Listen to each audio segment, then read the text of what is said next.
Hi guys, നിങ്ങളുടെ partner നിങ്ങളെക്കുറിച്ച് എന്താണ് ചിന്തിക്കുന്നത് എന്നതിനെക്കുറിച്ച് ടെൻഷൻ അടിച്ചിരിക്കുകയാണ് നിങ്ങളെങ്കിൽ നിങ്ങൾക്ക് വേണ്ടിയിട്ടുള്ള മെസ്സേജാണിത്. അപ്പോൾ നമുക്ക് കിട്ടിയ കാർഡ്സ് അനുസരിച്ച് ഓവർഫ്ലോ ചെയ്യുകയാണ് അവർക്ക് നിങ്ങളോടുള്ള ഇമോഷൻ എന്ന് കാണുന്നുണ്ട്. ആൻഡ് നിങ്ങളോട് ദിനം പ്രതി അവർക്ക് ഇമോഷൻ കൂടി വരികയാണ്.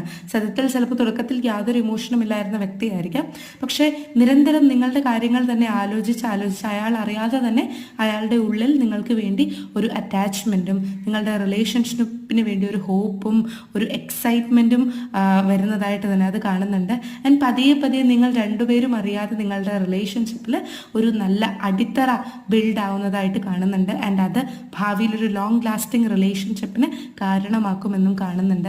ആൻഡ് നിങ്ങളുടെ റിലേഷൻഷിപ്പിലെ പ്രോമിസുകൾക്ക് നിങ്ങൾ കുറച്ചും കൂടി ഇമ്പോർട്ടൻസ് കൊടുക്കുക. അവരും അതിന് കൊടുക്കുന്നുണ്ട്. നിങ്ങൾ പറയുന്ന ഓരോ വാക്കും മനസ്സിൽ തട്ടി സത്യസന്ധമായി സംസാരിക്കുക. ബിക്കോസ് ആ പേഴ്സൺ അതാണ് വേണ്ടത്.